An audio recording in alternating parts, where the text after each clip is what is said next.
সপ্তম শ্ৰেণীৰ অখণ্ড সংখ্যা পাঠটো আমি কিছুমান প্ৰশ্ন আজি আলোচনা কৰিবলৈ আগবাঢ়িছোঁ। ইয়াৰ প্ৰথম প্ৰশ্নটো কৈছে ৫ আৰু বিয়োগ ১৩ৰ মাজত কিমানটা অখণ্ড সংখ্যা আছে, আৰু ইয়াৰ উত্তৰটো হ'ব ৫ আৰু বিয়োগ ১৩ৰ মাজত ১৭টা অখণ্ড সংখ্যা আছে। আৰু সেই অখণ্ড সংখ্যাকেইটা তলত মই তোমালোকক বুজি পোৱাৰ উদ্দেশ্যে লিখি দিছোঁ। ২ নম্বৰ প্ৰশ্নটো কৈছে যে ১৩ আৰু বিয়োগ ১৩ৰ মাজৰ আটাইতকৈ ডাঙৰ আৰু আটাইতকৈ সৰু অখণ্ড সংখ্যা দুটা লিখিব লাগে।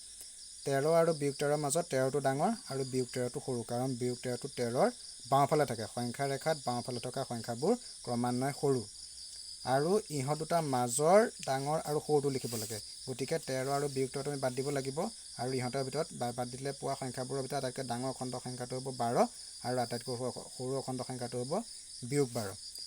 ৩ নম্বৰৰ প্ৰশ্নটোত কৈছে তলত দিয়া অখণ্ড সংখ্যাবোৰ সংখ্যা ৰেখাত বহুওৱা। কিছুমান অখণ্ড সংখ্যা দিয়া আছে, সেইবোৰ সংখ্যা ৰেখাত ক'ত আছে আমি দেখুৱাব লাগে। তাৰমানে এতিয়া আমি এডাল সংখ্যা ৰেখা আঁকিছোঁ, এই ধৰণে আঁকিছোঁ। এইটো ০, ০ৰ পৰা এইফালে ধনাত্মক সংখ্যাবোৰ আছে, এইফালে ঋণাত্মক সংখ্যাবোৰ আছে, আৰু এই যিবিলাক সংখ্যাবিলাকৰ মাজত ব্যৱধান সকলোতে একেটাই হ'ব লাগিব।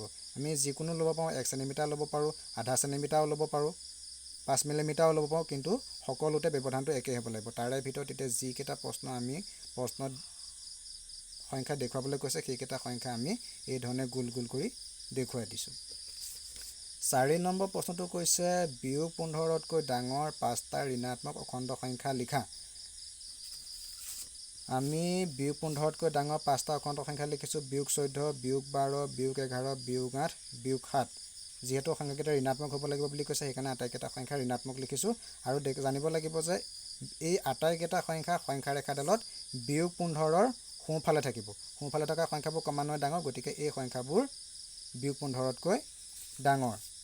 ৫ নম্বৰ প্ৰশ্নটোত সত্য নে অসত্য ক'বলৈ কৈছে।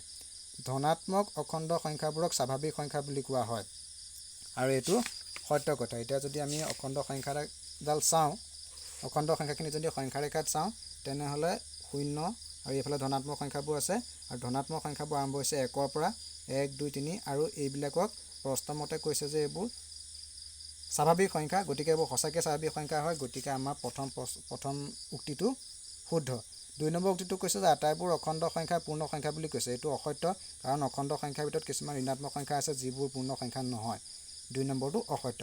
৩ নম্বৰটো কৈছে সংখ্যা ৰেখাডাল ০ৰ দুয়োফালে অসীমলৈ বিস্তাৰিত। এইটো সত্য। আমি সংখ্যা ৰেখাডাল তোমাকে লক্ষ্য কৰিলে দেখিবা, এইফালেও এডাল কাঁড়চিন দিছোঁ আৰু সিফালেও এডাল কাঁড়চিন দিছোঁ। সংখ্যা ৰেখাডাল অসীমলৈকে বিস্তাৰিত হৈ থাকে, সেইটোকে বুজাবলৈ আমি এই কাঁড়চিন দুডাল দুয়োফালে দিছোঁ। এইটো ৩ নম্বৰ উক্তিটো হ'ব সত্য। ৪ নম্বৰটো কৈছে ০ আৰু ঋণাত্মক অখণ্ড সংখ্যাবোৰেৰে পূৰ্ণ সংখ্যাৰ থোপটো গঠিত। এইটো অসত্য কথা, কাৰণ ০ আৰু ধনাত্মক সংখ্যাবোৰেৰেহে পূৰ্ণ সংখ্যাৰ থোপটো গঠিত হৈছে। গতিকে ৪ নম্বৰ উক্তিটো অসত্য। ৫ নম্বৰটো কৈছে যদি a+b=0, তেন্তে ইহঁতৰ এটা আনটো যোগাত্মক বিপৰীত হ'ব। এইটো সত্য, কাৰণ দুটা সংখ্যা যোগ কৰিলে যদি ০ হয়, a আৰু b মানে দুটা সংখ্যাক বুজাইছে, যিকোনো দুটা সংখ্যাক বুজাইছে। দুটা সংখ্যা যোগ কৰিলে যদি ০ হয়, তেনেহ'লে এটা আনটোৰ যোগাত্মক বিপৰীত হয়। গতিকে ৫ নম্বৰ উক্তিটো সত্য। আৰু গোটেইকেইটাক আমি যদি একেলগে চাওঁ, ১ নম্বৰটো সত্য, ২ নম্বৰটো অসত্য, ৩ নম্বৰটো সত্য, ৪ নম্বৰটো অসত্য, আৰু ৫ নম্বৰটো সত্য। ইয়াৰ পাছত আহিল ৬ নম্বৰ প্ৰশ্নকেইটা। ৬ নম্বৰ প্ৰশ্নকেইটাত কি কৈছে, এযোৰ অখণ্ড সংখ্যা লিখা, যাৰ ১ নম্বৰ প্ৰশ্নটো যোগফল হ'ব লাগিব বিয়োগ ৩, ২ নম্বৰটো বিয়োগফল হ'ব লাগিব বিয়োগ ৫, ৩ নম্বৰটো যোগফল হ'ব লাগিব ০, আৰু ৪ নম্বৰটো বিয়োগফল হ'ব লাগিব ২। এতিয়া এনেধৰণৰ কিছুমান সংখ্যাৰ জোৰ মই তোমালোকৰ কাৰণে আগবঢ়াইছোঁ। প্ৰথমটো দিছিলে যোগফল হ'ব লাগিব বিয়োগ ৩। এতিয়া আমি বিয়োগ ৬ আৰু ৩ যদি যোগ কৰোঁ, তেনেহ'লে যোগফল পাম বিয়োগ ৩। সেইদৰে ৫ আৰু বিয়োগ ৮ যদি যোগ কৰোঁ, তেনেহ'লে যোগফল পাম আমি বিয়োগ ৩। ২ নম্বৰ প্ৰশ্নটো কৈছে বিয়োগফল হ'ব লাগিব বিয়োগ ৫। গতিকে ৪ আৰু ৫ যদি আমি বিয়োগ কৰোঁ, তেনেহ'লে পাম বিয়োগ ৫। ৪ৰ পৰা যদি ৯ বিয়োগ কৰোঁ, তেনেহ'লে বিয়োগফল পাম বিয়োগ ৫। তেনেদৰে বিয়োগ ৩ৰ পৰা ২ যদি আমি বিয়োগ কৰোঁ, তেনেহ'লে বিয়োগফল পাম বিয়োগ ৫। মই তোমালোকৰ বুজি পোৱাৰ উদ্দেশ্যে দুটাকে উদাহৰণ দিছোঁ। ৩ নম্বৰটো কৈছে যোগফল হ'ব লাগিব ০। যোগফল হ'ব কেতিয়া হ'ব? যোগাত্মক বিপৰীতবিলাকৰ যোগফল ০ হয়। গতিকে এটা যদি ৪ হয়, তেনেহ'লে সিটো হ'ব লাগিব বিয়োগ ৪। এই যোৰা দুটাৰ যোগফলটো হ'ব ০। তেনেধৰণে আমি অলেখ উদাহৰণ দিব পাৰিম। ২ নম্বৰটো কৈছে বিয়োগফল হ'ব লাগিব ২। ৯ৰ পৰা ৭ বিয়োগ কৰিলে আমি ২ পাম। তেনেধৰণৰ এইকেইটাটো আমি পাৰিমেই, ইতিমধ্যেই পাই আহিছোঁ। এইকেইটা আছিল ৬ নম্বৰ প্ৰশ্ন। ৭ নম্বৰত কৈছে এযোৰ ঋণাত্মক অখণ্ড সংখ্যা লিখা, যাৰ বিয়োগফল হ'ব লাগিব ৬। তেনেধৰণৰ এযোৰ ঋণাত্মক অখণ্ড সংখ্যা মই লিখিছোঁ বিয়োগ 5 আৰু বিয়োগ 11। এই যোৰা দুটা আমি যদি প্ৰথমটোৰ পৰা দ্বিতীয়টো বিয়োগ কৰোঁ তেনেহ'লে বিয়োগফল পাম আমি বিয়োগ 6 নহয় 6। গতিকে সেই বিয়োগটো কেনেদৰে কৰিব লাগিব মই দেখাই দিছোঁ। বিয়োগ 5ৰ পৰা মই বিয়োগ কৰিছোঁ, কি বিয়োগ কৰিছোঁ? বিয়োগ 11। আৰু এই বিয়োগ দুটা লগ লাগি পেলাই হ'ব যোগ। বিয়োগ 5টো তেনেদৰে থাকিব আৰু এই দুটা বিয়োগ লগ লাগি পেলাই হ'ল যোগ, কাৰণ বিয়োগে যোগ হয়। এতিয়া চালোঁ যে 11ৰ আগত যোগ চিন আৰু 5ৰ আগত বিয়োগ চিন, দুইটা আগত বেলেগ বেলেগ চিন, বিসদৃশ চিন।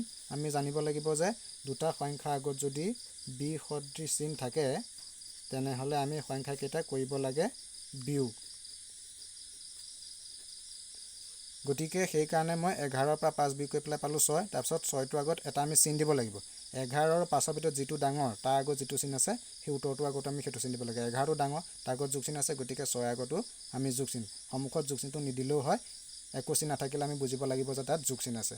গতিকে আজি মই তোমালোকক 7 নম্বৰৰ প্ৰশ্নটোলৈকে আলোচনা কৰি দিলোঁ। বাকীকেইটা প্ৰশ্ন পৰৱৰ্তী পৰ্যায়ত তোমালোকক আকৌ দিম। তোমালোকে এইকেইটা মন দি চাই ল'বা।